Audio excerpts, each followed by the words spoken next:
girl, do take a seat because I have some tea to spill on what the journey has been like, some of the ups and downs, some of the challenges, some of the wins, some of the trials that I have gone through this whole year of relaunching my online boutique.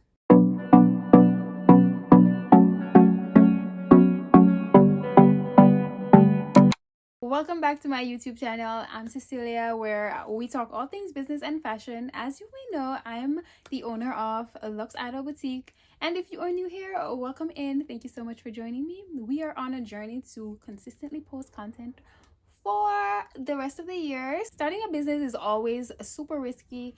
And of course, it takes a lot of consistency, a lot of determination, a lot of passion. And also, like, you have to invest and pump a lot of time and energy and money into growing and developing that business, into becoming successful.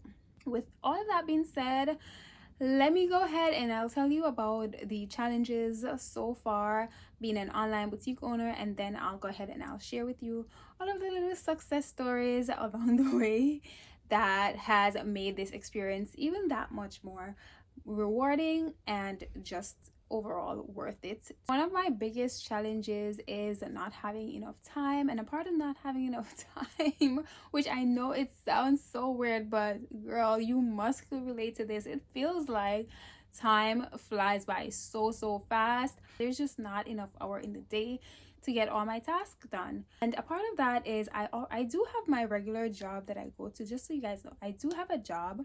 I work in a restaurant, and it's very demanding in terms of the time frame, the way the scheduling is, and it's physically draining and sometimes emotionally exhausting being on your feet all day, in people's face or people in your face. Like, you deal with so many different people, and it's very exhausting. Of course, being an online boutique owner, you do have that engagement or interaction with customers, but I do feel like it's a little bit different. My schedule changes sometimes, so it's so hard to balance that work life and then have the time and the energy to put into my business.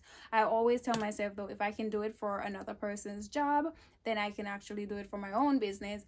But at the same time, realistically, it's very hard. It's very exhausting on the body, on the mind, and everything. Part of not having enough time affects my consistency, because some days I'll be able to create so much content, but then I don't have the time to edit it. I don't have the time to post it, or because I'm at work, I didn't schedule it, or it just is a lot that goes into being organized and having the business flowing and running. And certain aspects of this definitely creates other challenges where I'm not able to reach as many people as I possibly can when I'm not consistently out there showcasing my business or showing up for my brand on social media, on whichever platform I am able to in person. It takes away from actually growing. So I feel like that's a little bit of a struggle for me too. It's always said never to watch like the numbers on your social medias, because followers does not equal sales or customers.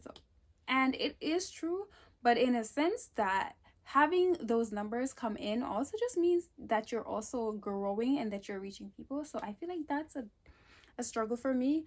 The other day, I actually just had to clean out my entire following on Instagram, because I realized that a lot of the people that are following are not engaging. They're either bot accounts or just some weird random guy type of account that does not really will not bring any interest or any sort of engagement to my brand. So I had to do a deep dive and clean that out, and I realized that my page isn't necessarily growing in that sense. So I feel like that's an absolute challenge for me.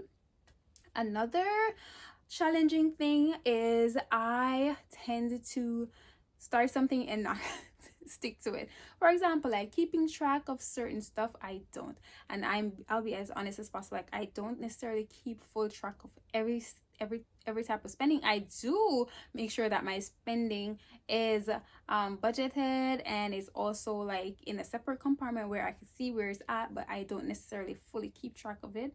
I also try to keep track of the orders each day, and I have a little book, but I fell off.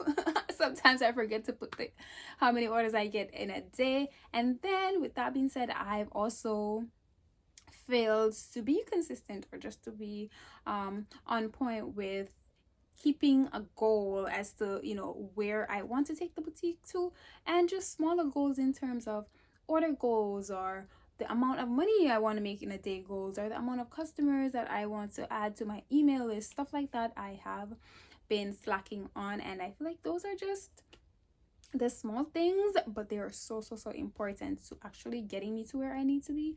And those are like mainly my biggest issues or challenges so far with my online boutique. I feel that I could do more and I could grow more, but I just haven't had, as it boils back down to everything, enough time to kind of really deep dive into making it as bigger and better as I possibly can. They're super short, y'all, because my phone cut off on me saying I don't have any storage. How dare it. Some of the wins have been my biggest success so far, I will definitely say. In June, TikTok Shop launched in the US. In my first month of joining TikTok Shop, like, I made my biggest batch of order ever in a month. So that was very amazing, and it just like I was getting an inflow of consistent customers.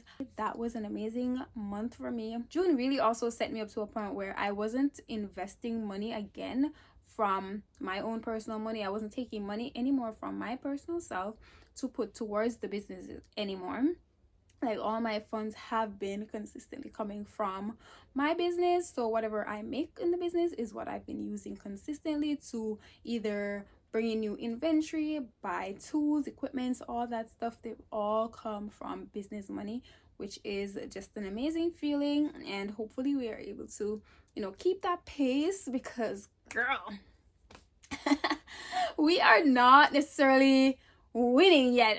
Like it is a little bit of a success, and like I do want to give myself a round of applause for that, but you know, we still have a long way to go. So everything is always like, I see it as a work in progress where I can get better. But so far, like, I'm really grateful for just the fact that that even came full circle. And I just want to be upfront and honest too. Even though we had those wins and those highs, there was also low. Like, we did go back to just getting normal amount of orders a day, sometimes no orders a day and stuff like that. But at the end of the day, I feel like a lot of it just takes consistently showing up for the business, putting in the work, and figuring out a proper like marketing strategy that's going to reel in your ideal audience. And I'll just, you know, keep working, keep grinding. We out here, we doing it, we doing our thing. And that's pretty much the long and short of some of the ups and downs that has happened during this time of me relaunching for a year now. So the fact that we made it to a year, y'all, you know, we could only go up from here. We're dropping new arrivals coming this Black Friday, and this is like my biggest drop ever. Like, I have never really brought in so many stuff at once. So but I'm really like shaking with nerves and fear, but I'm also trying to push past that and just be confident in knowing that, girl, you just got to do the right thing and put the right work in, and it will all come out successful. So I wish for any of you who are on here and watching and wanting to start your business, y'all, I will always say this: go ahead, take the leap of faith, do your thing, and eventually, you know, putting in the work, giving it your all, it will definitely blossom. The tree will bear. And I just want to thank y'all for joining me on this journey. If you do have any questions about starting your own online boutique, or even about joining TikTok Shop, let me know in the comments, and I will definitely go ahead and answer them as best as possible. And make sure you are following us on our social medias. So join our Instagram, join our TikTok family, y'all. That way you'll be able to see a lot more behind the scenes of what goes down and what it takes to run an online clothing boutique. As well as, if you ever want to shop some of the pieces that I do have, my website is your go-to for all like wardrobe essentials, pieces that you can mix and match to create tons of different outfits from. Thank you so much, girl, for sitting down and chit-chatting with me. Hit subscribe, turn your notification on, so whenever we do drop new videos, you are able to continue with us on this wonderful journey. Bye.